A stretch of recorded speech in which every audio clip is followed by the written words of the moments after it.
Welcome to the Betrayal Project USA podcast. Thank you for joining us. My name is Gail Seiler, and I am honored to be here on behalf of Betrayal Project USA. We are a victim led organization dedicated to exposing institutional betrayal and honoring those we've lost, medical crime victims in particular, and pursuing justice for those crimes committed under the guise of public health. You can learn more about our work, new victim stories, or get involved by visiting our website at betrayalprojectusa.org.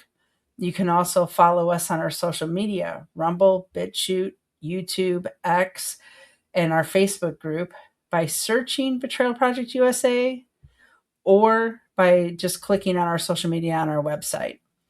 Today, I have the privilege of speaking with Lauren, whose father, Michael, was killed in a Florida hospital under the guise of public health with regard to the COVID-19 protocols. Lauren, let's start telling the world about your dad, about who he was. Thank you so much, Gail, for having me here. It's an honor to be here. Well, my dad, his name was Michael McVan. He was honestly the best person I ever met in my life. I was very lucky and blessed to had my whole life knowing him, hanging out with him, being with him. So lucky he was my dad. He raised me. He was a devout Catholic. He and my mom raised me to be Catholic, and we did all the things, go to church. He instilled in me great morals and values. He never smoked or drank. He was always laughing and cracking a joke, and he was super funny. He was a real estate investor and sports and fitness inventor, and a lot of people called him their hero. I would call him, email him, text him like a million times a day. He was literally my best friend. I know that's so cliche, but he really was. A lot of people went to him for advice. He was always in the gym. He was a bodybuilder. He competed in many competitions. He was just great. There was nobody really like him. And it just sucks that his life got cut short for no reason. So, And he was clearly a healthy guy. yeah. Very fit and healthy. And what did he do for a living? He was into real estate, so he bought and sold apartments and houses, and he also built houses. And he was also a real estate investor, so the whole real estate realm. And he created a lot of sports and fitness inventions. He did that all himself, and before he could even get them, he was in the process of getting them places, but his life was cut short, so it's like he couldn't even get it there. Get him out there, yeah, in time, even though some of them were. How big is your family? How big is my family? I have one brother and a mom, and he had two brothers. He had a twin brother and another brother and three sisters. Okay. Yeah. So he came from a bigger family. Yeah. Yeah. All right. So, so talk a little bit about, so COVID hit at some point, and how did you all fare during the beginning of it? Well, my dad was an avid reader. He was always up to date with stuff, and in his gut, in his heart, mind, and soul, he was like, I don't think these vaccines are anything good. I don't think we should get the vaccines. And so we all didn't, and he didn't. And there's talk of what is it, fetal embryo or something in there, something is so anti-Catholic, it's not even funny. Yeah, I'm Catholic too. I know what you mean. Yeah. I too had a religious exemption. Oh, amazing. Yeah, because of the ethics around the bioethics around it. Yeah. Yeah. Um, so he was, I mean, he was right. Well, of course he probably researched everything health because he was into fitness and health. So Totally. yeah, so at some point, so were you all I were you all locked down? I don't know if in your state were there lockdowns and everything in the beginning? Yes, a little bit. Like I was living in Miami at the time, and my dad, mom, and brother were in Palm Beach County. So I think it was like a little more lax over there. Um, it was kind of like not too bad in Miami either, like, but we were all wearing the masks here and there, you know. Um, I mean, you guys have all the sunshine too, so yeah, that helps. totally. Totally. Yeah, Florida hogs the sun. Yeah. Yeah, It's great in Florida. I love it. yeah, right, exactly. So, and the sunshine kept people a little bit well. So because Yeah, vitamin definitely. They want definitely us to be in our houses and like shut all the I don't know, like knock it out in the sunshine, not do anything, and it's like that's what would be healthy for you. right. Like it's so stupid. Right in a sane, not upside down world, the Yeah. sun is healthy. So, but eventually, your dad did get sick. Did your whole family get sick, or just your dad? No, my dad, he started experiencing like COVID symptoms July 8th, 2021. Um and on July 9th, he took a COVID test at a walk-in clinic, but the results came back negative. The next day on July 10th, 2021. And then on July 11th, 2021, he took another COVID test, but this time at Palms West Hospital. And the test came back negative. So they prescribed him antibiotics and ibuprofen and sent him home. Hmm. But the next day, July 12th, 2021, he went back to Palms West Hospital and took a third COVID test. Mm. This time the results were positive. Now, in retrospect, we all know that these tests were, We're you know, faulty. Yeah. yeah. Yeah, because um, they were actually recalled a few months after that, right? Yeah. and so like they told him to go home, and like when he got sent home from the hospital from that COVID test on July 12th, the doctors were like grossly negligent in my opinion, like telling him to stop the medication. So like all the medications he had, they were like, don't take him. So like he listens to them. He's like, okay, they're doctors, they would know. And they gave him no medicine for COVID because he's a strong guy, because they saw like, he's muscular bodybuilder. So my mom and brother rushed, because I was in Miami, there in Palm Beach County. So my mom and brother rushed him back to the hospital on July 15th because he was not able to breathe well. Hmm. Okay. So he stayed there July 15th until July 20th, 2021. And then he was moved to the ICU ward there on the 20th. So did they? So they didn't even give him breathing treatments like budesonide, Nope. right? And like they knew by July 23rd, we begged the infectious disease doctor treating him to prescribe him ivermectin. He reluctantly agreed, right? To prescribe him one dose. Then he agreed to prescribe him an additional 4 more doses, equaling a 5-day ivermectin treatment. But by the second day of getting ivermectin, he was noticeably better. Like he was up eating, drinking coffee, his favorite. He was happy. He was giving thumbs up to the nurses. He was in good spirits. Mm, The okay. infectious disease doctor then said it was hurting his liver, but we all Oh, saw the reports, like, as well as the other doctors, like, and it wasn't hurting his liver. Like, okay, so he stopped. The doctor like just stopped the treatment early and didn't give him the next 3 doses. So, um, you know, I know a doctor unaffiliated with his treatment, but he can verify that it was doing nothing to his liver. liver. Hmm. The small 12 milligram dose each day for 2 days he received didn't harm him. And by July 26th, the intensivist doctor was saying they were going to intubate him. And we were scrambling, trying to get him moved to another hospital. But the intensivist doctor said he's too weak to change hospitals at this point.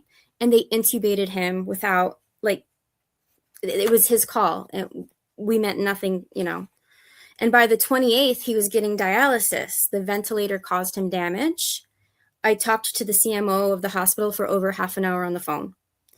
And he said ivermectin is hard on his liver and he is not allowed to be treated with it anymore, even though the infectious disease doctor initially prescribed the 5-day treatment, and even though it was 100% not hard on his liver. So we hired Lorigo Law Firm and another doctor. So on July 31st, 2021 at 10:42 p.m., the hospital doctors treating my dad, the hospital CEO and CMO, all got emailed a petition stating they will be ordered to court soon.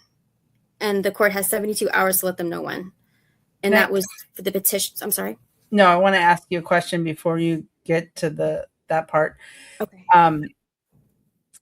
So they took him off of the ivermectin. Did they put him on remdesivir? Yeah, he was getting remdesivir, and he was like, while he was getting it in the beginning, as he was in the hospital at some point, one of the male nurses said to him, "You should get remdesivir." Like, how could you say that, like, to someone? And then anyway, he was getting the remdesivir, and I really do believe that he was texting my mom saying they were like doing it wrong. Like, I don't know how. It was an awful, awful, torturous time for my dad. Yeah, no doubt. Do you know if they gave him remdesivir at the same time they were giving him the ivermectin? I believe so. Yeah. Which is what actually caused his liver and his kidneys to Yes. to get the damaged. failed Ebola drug, remdesivir. Yeah. And they gave him midazolam as well, right? Oh yeah, they gave him. Oh my gosh, how do you give this man who never even takes a Tylenol or never touched anything in his life, like not even like maybe vitamins sometimes? They gave him fentanyl, they gave him insulin, I don't know why, midazolam, painkillers, paralytics, propofol, sedatives, so much crap. Like, it just, like, are you kidding me? Like, anti-anxiety meds. Do you know my dad never had a day of anxiety in his life? Like, this is ridiculous. Like, they all got away with it. If you get anti-anxiety meds, you don't fight back, right? Oh, exactly. That's probably what it was. Yeah. Yeah. So during this, the first 15, or what is it? The first few days, he was getting all of that. And then what day did they put him on the vent? July 26th, because that was the day that I got my first COVID vaccination. Like, I got 2 of the doses of the Moderna, unfortunately, because they scared me into it. Yeah. So I'm like, okay, maybe they're gonna kill me in the hospital if I don't comply with this vaccine. Like an idiot, I took it.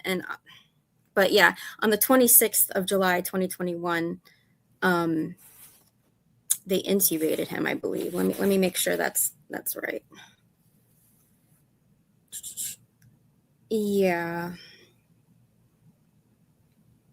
Sorry, let me see. No, you're good. I believe he did get intubated on the 26th of July. Yeah. And so was he? Now, I'm assuming y'all were not allowed to be in with him. Nope. We weren't allowed at all. My mom and brother, I was rushing from Miami one of the days. I'm trying to see where they said they can see him.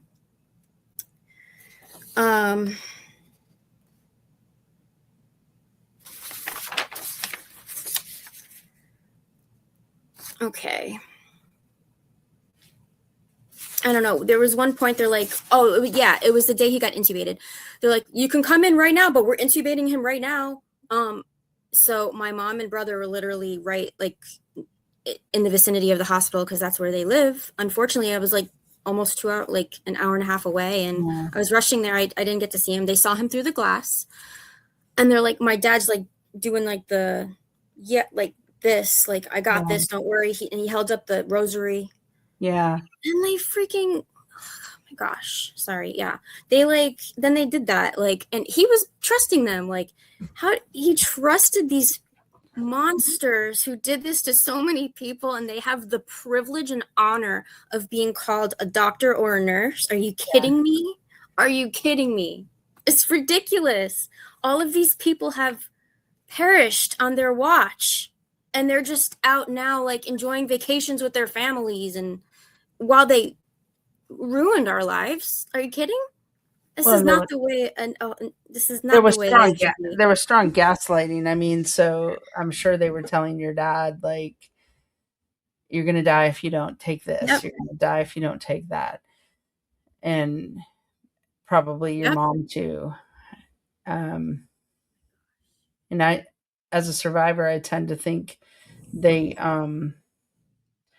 they isolated patients and they did that the gaslighting to strip hope from them, right? To Oh see yeah. take people without hope don't fight back either. So, um, so then, so your dad was like, "I got this," and so you Yeah. really, your mom and your brother really couldn't go in to see him. They just could see him through the glass, Yeah. like he was at a zoo or something. Exactly. It's just the whole thing was like I don't know how they can wake up in the morning every day, these doctors and nurses, and just be like, "Yep, this is who I am." Like narcissism. Hello. So when they vented him, so they vented him while your mom and you didn't make it before that he was vented, right? But Right. so so then they vented him. Did they let you guys go in after he was vented?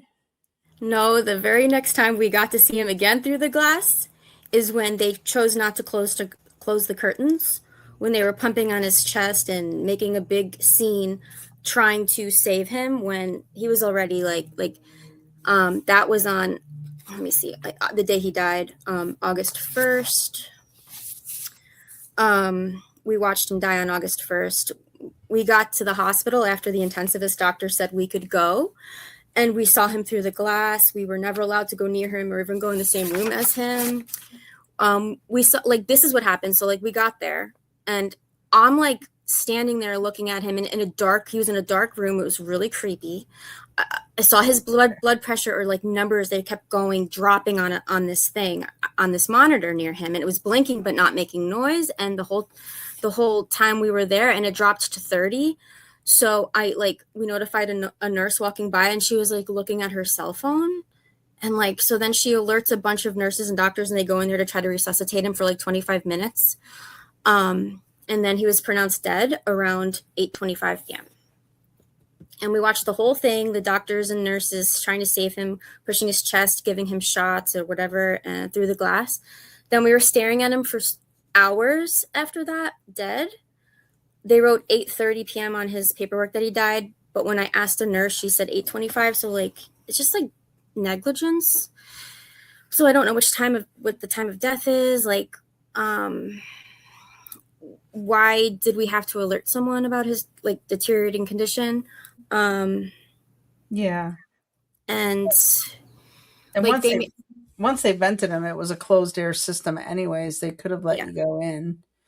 Um, yeah, was your mom did your mom get sick at all? nope. So just your dad and Hmm. do you know what his oxygen was when they took him in? I think it was in the 80s. So retrospect, why the hell like we shouldn't have brought Probably him not. in, but like um, I think it was in the 80s somewhere. Yeah, just a little bit hypoxic. Um, But they made such a big projection. They like, I yeah. wanted a piece of his hair, and like this nurse goes in with like a hazmat suit or whatever the heck it is. And it was just like, I can't go there. I can't hug my dad. Like, what the heck? Yeah, that doesn't make any sense because he was already gone. They had him on a vent that you're not there's no infection. Plus it was how many days after he got sick? He got sick on it was almost 30 days after 25 days after he got sick because Yeah. he went in what you said he first started having symptoms in the beginning of July, right? July July 6th. 8th. And July. then like he Never, he went into the hospital July 15th and then never and died there. And it was, yeah. But like the day before he was intubated, one of the doctors like, no, don't, he's definitely not getting intubated. Like, there's no way, don't worry. And like, as soon as this intensivist doctor took over, he was intubated. Like, it's so clear, like, what they did. Like, I've forgiven everyone. I forgive everyone for what they did, even though they know what they did and even though they're not sorry. Mm-hmm. But I mean, Did they ask your dad if he was vaccinated? yeah. And he obviously wasn't, so Yeah. he was before he even like he was before he even went to the hospital and stuff, like we were always having conversations about vaccines and like he was really kind of like he was like against it, but then like we were having more conversations and then he started thinking, should we all get the vaccine? Like he was getting like we were all but he never got it. He was mulling around the idea, but I don't know. I think it was, let me see. Um I don't know. It's just there's so many people that lost their lives for a paycheck for these monsters to go enjoy their lives. Like what? Right. I mean, it doesn't even sound like the level of ivermectin they gave him was the correct dose because that goes by weight, right? Yeah. It's He should have gotten much more, but it just goes to show you how effective it is even in small doses. Like I had COVID 3 times after my dad died. And I took ivermectin and hydroxychloroquine every time, and I made a full great recovery. First time I got COVID, oh my gosh, it was so bad. I was scared. I'm like, wow. And then I took the ivermectin and hydroxychloroquine, and I was fine. yeah. I take it every week. It's amazing. Every It's like week. so good for you. It's like it helps so many things. Oh, a lot of things. Yeah, a lot of things. I even got the liquid because of a skin rash. Cleared it right up. Oh yeah.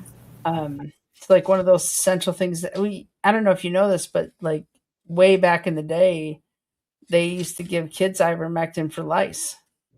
Oh wow. I didn't know that. Yeah. So, I mean, it's not like it's very safe, very safe. That Yes. that's why I figured they were probably giving him remdesivir when they said his kidneys and his liver were affected. It wasn't by the ivermectin. It certainly wasn't No by the way. ivermectin. It It's the it was remdesivir. right, the drug that had black box warnings that says it destroys your kidneys. And a little nurse trick: if it ends in VIR, it it can have a side effect on your kidneys. So any medication that you hear that ends in VIR Yeah. um, is like that. My husband's a nurse. That's the Amazing. first thing he listens for is the end of the last three letters of a medication when he starts looking it up. That's awesome. Um, He's a great nurse. He's a good person. And yeah, yeah, retired nurse, but um, now he nannies the grandkids. So awesome. That's yeah. awesome. So when your dad was going through all this, um, you beat yourself up a little bit for getting the shot, but a lot of people were afraid because you weren't allowed to be in the hospital to see what was happening, and therefore you're thinking about all this just to give you like you're this is fog of war, right? Yeah. So you're like, oh my gosh, this is happening to my favorite person in Yes. the world. And um Yes. I was under extreme duress. yeah. I freaking caved. Me and my brother got the same shot on the same batch the same day, and then I guess what is it, 2 weeks later the second one, and then I'm like, what are we doing? And then we just stopped. And my mom too. My mom got 2 shots. She got Moderna as well, and Mhm. I'm like, Mom, you're never getting another shot. This was a stupid idea. We were just scared that they're killing my dad. They intubated him. They mean business. Like, Yeah. let's just all get the vaccine. Like, we're like, what are we doing? Like,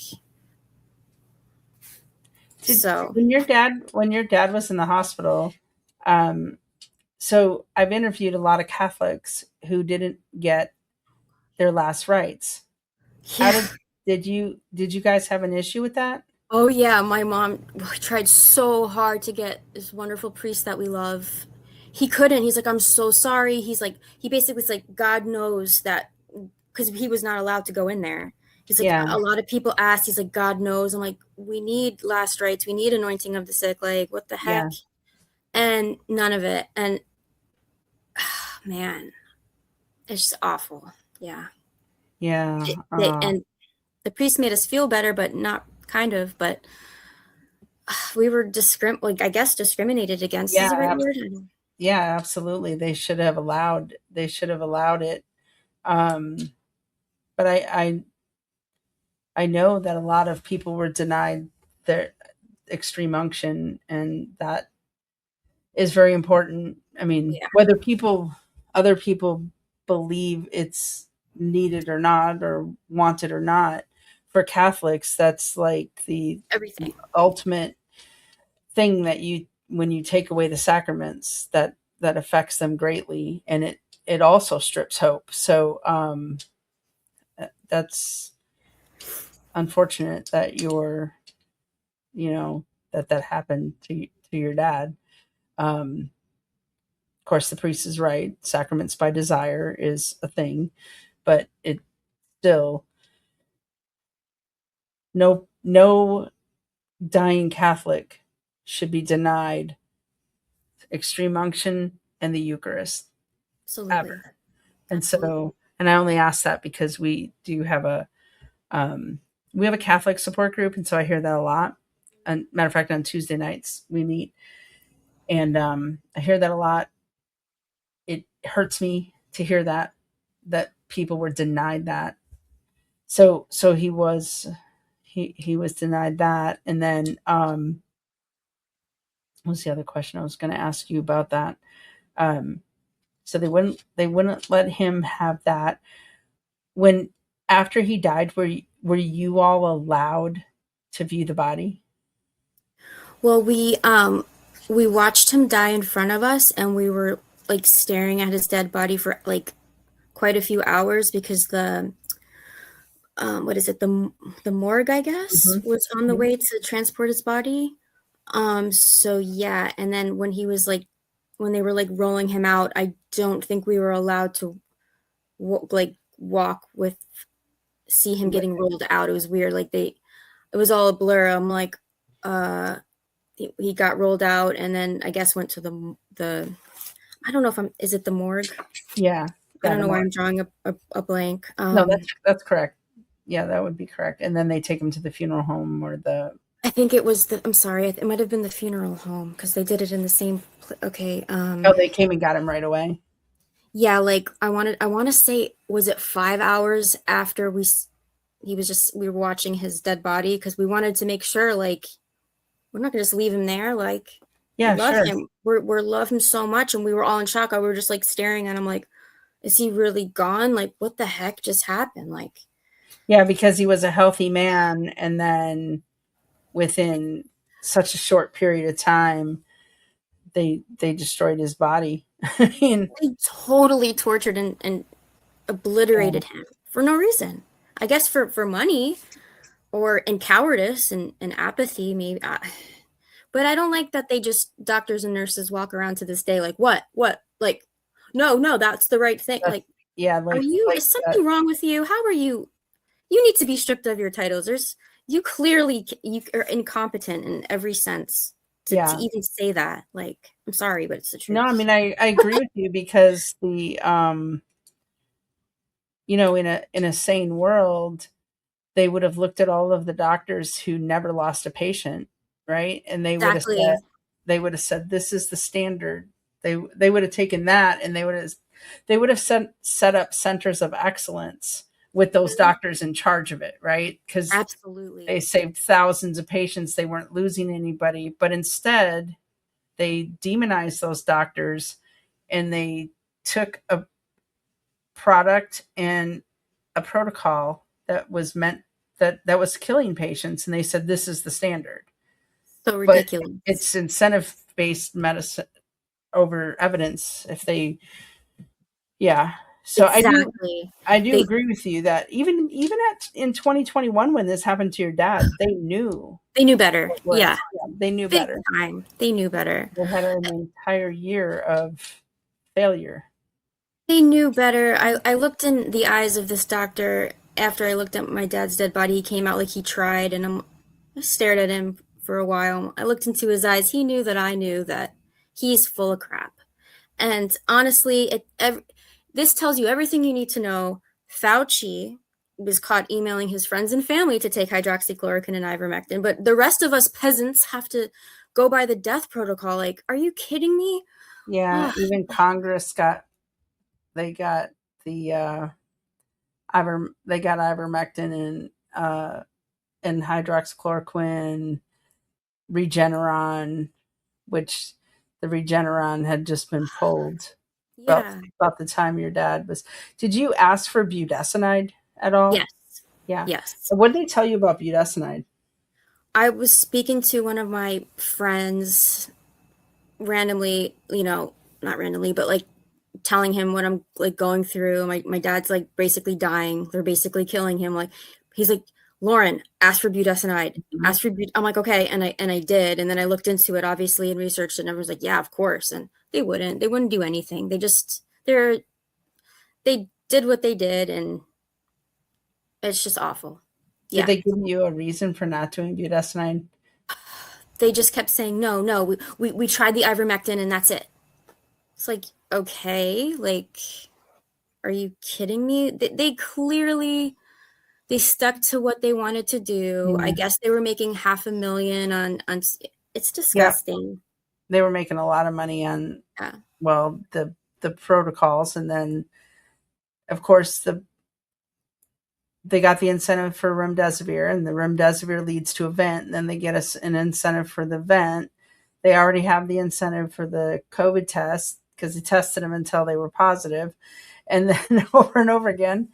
And then the remdesivir leads to the vent, which leads to another bonus, which leads to death, which leads to another bonus, which leads to anytime that you're like, I'm going to give you lots of money to fail, like you're going to see failure all day long.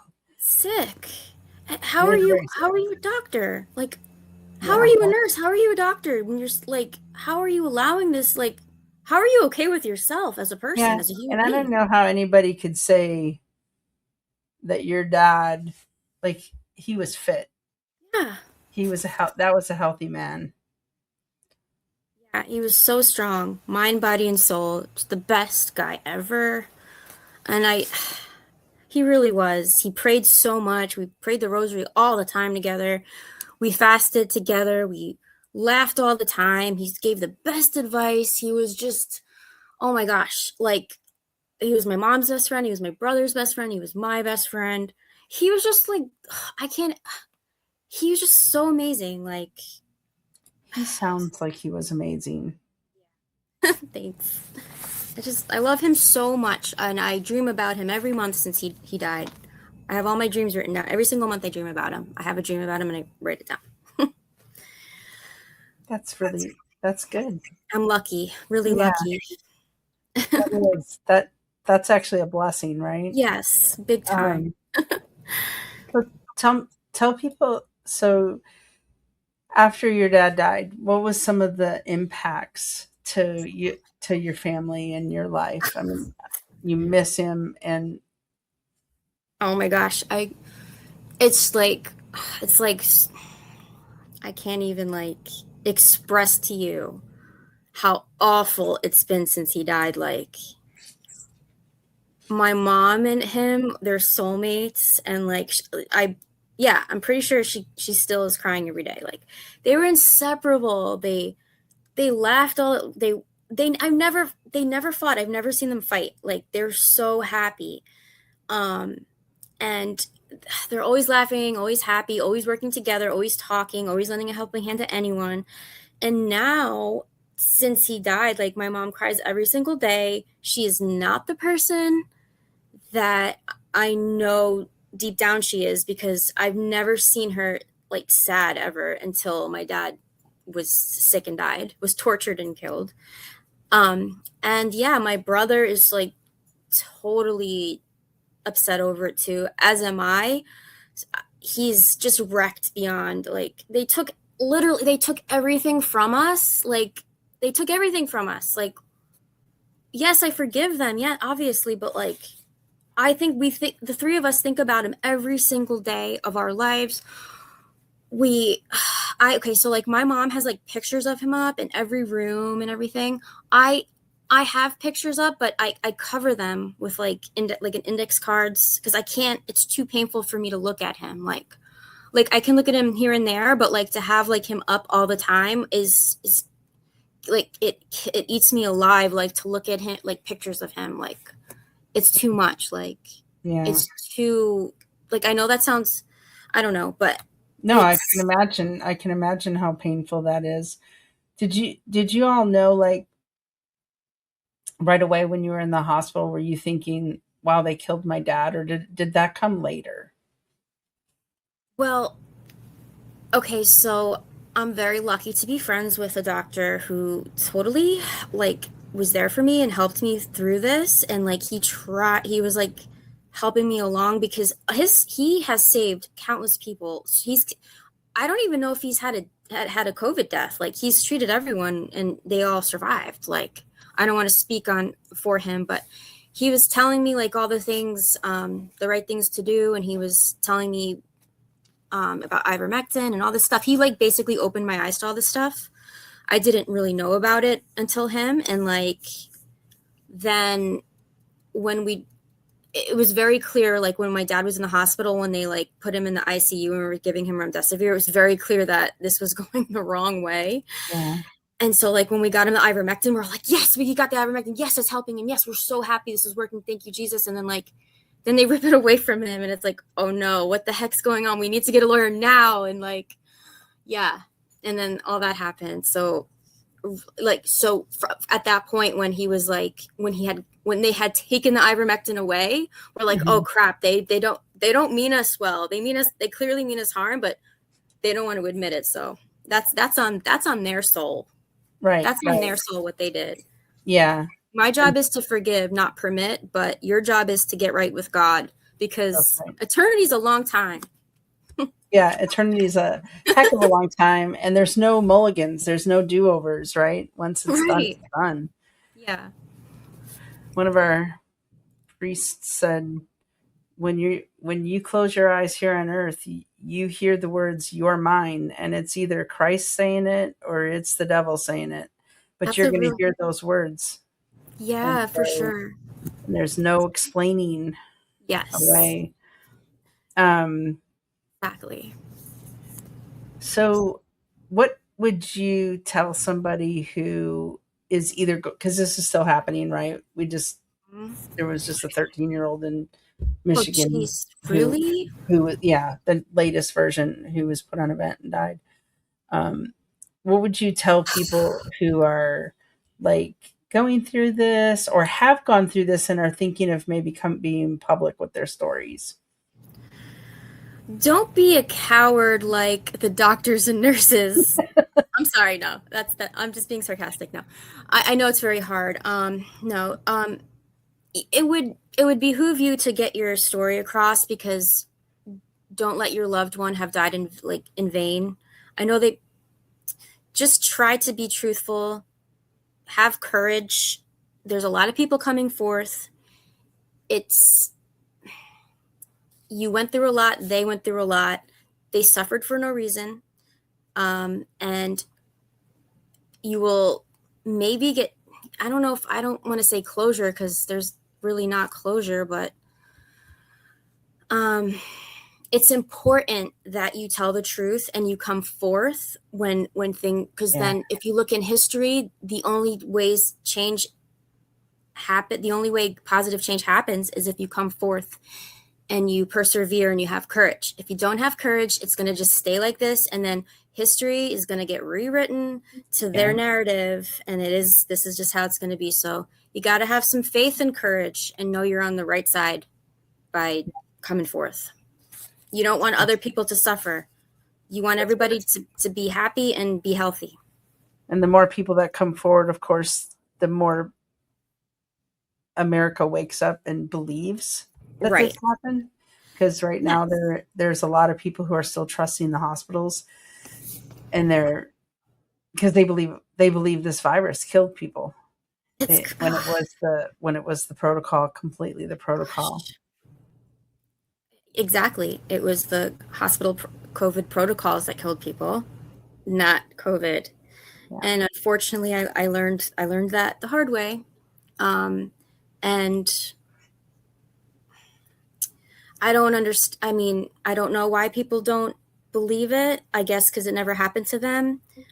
I pray that they'd never be in a position. But you know what? I can't fault them because the Yeah. first time that I had COVID, um, I my husband and I were like, okay, we get ivermectin or do we get Paxlovid? We already got the Oh, yeah. vaccine. Maybe Paxlovid will, but that's like has remdesivir in it. Like we were like we never even had COVID. We were like, we literally just saw my dad die, and we saw him get like we knew he got Yeah. better with the ivermectin, and we were still kind of like, what do we Like, do? should we do the Paxlovid? Right.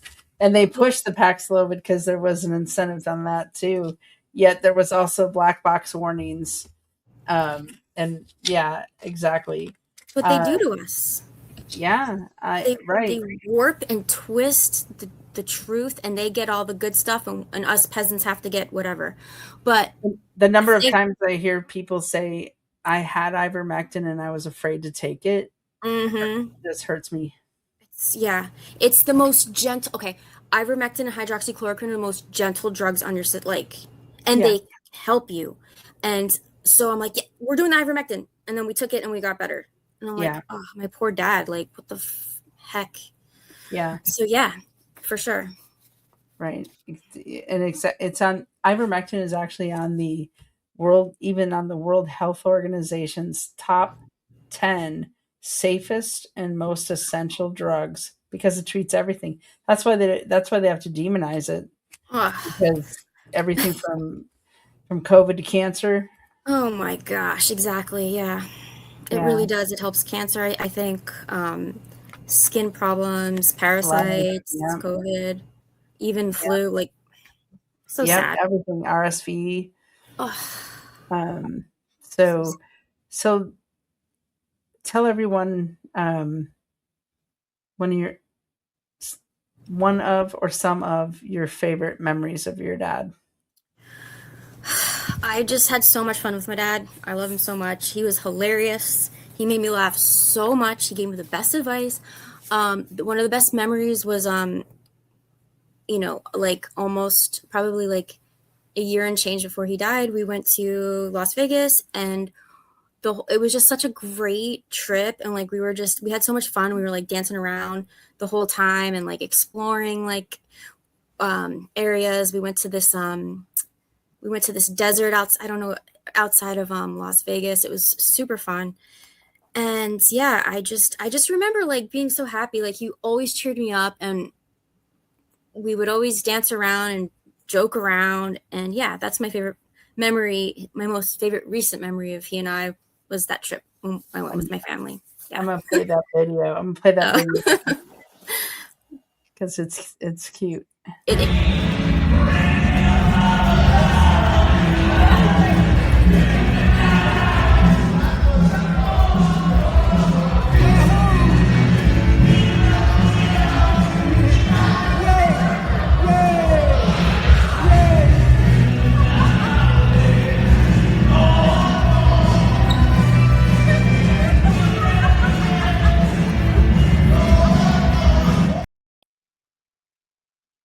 Wow, he really loved Yeah. you.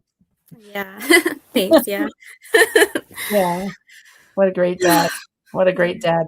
What what's one piece of great advice he's given you? Oh my gosh.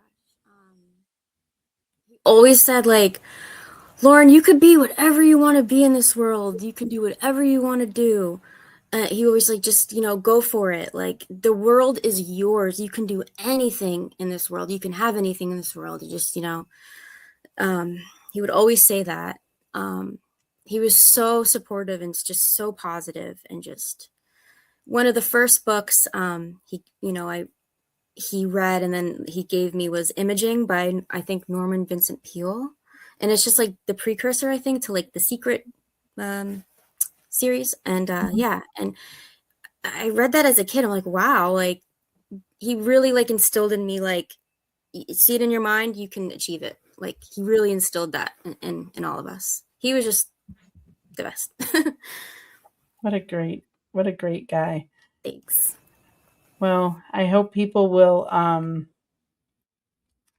see this story, share this story, keep Michael's memory alive and his story out there, eternal.